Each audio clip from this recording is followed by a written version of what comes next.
This news story was produced by Cogeco North Bay News. To watch the full newscast, tune into channels 12 or 700 live at 5:30 p.m. Monday to Friday. Here is an accurate depiction of how pleasant the weather conditions were on Monday.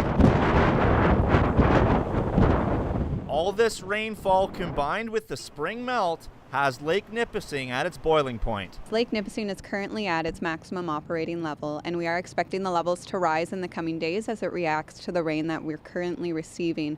We're very closely watching the levels as well as the forecast rainfall to see if we do need to upgrade the flood watch to a flood warning. And right now, what concerns are there for the authority as that watch is in effect? There's concerns along the shoreline, especially with high winds for wave impact and wave uprush damaging structures along the shoreline. As the lake continues to rise, we approach a level of more significant damage, so we're very closely monitoring conditions to issue a warning if needed. Following the spring thaw, Chippewa Creek levels were beginning to return to normal. However, that steady stream of rain over the weekend, combined with heavy downpours on this Monday, has the levels of Chippewa Creek reaching the upper limits. Near top of banks in some areas, we're closely monitoring conditions there as well, particularly as there's still the risk of thunderstorms this afternoon, and it can react quite quickly to heavy downpours. If Lake Nipissing is upgraded to a warning, what implications does that provide?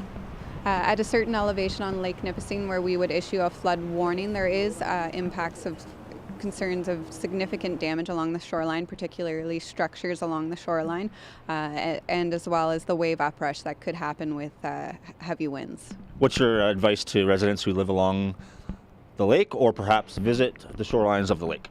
Yep, residents along the shorelines of all watercourses, but particularly Lake Nipissing, should be aware of the rising waters and the potential for dangerous shoreline conditions as the lake continues to rise.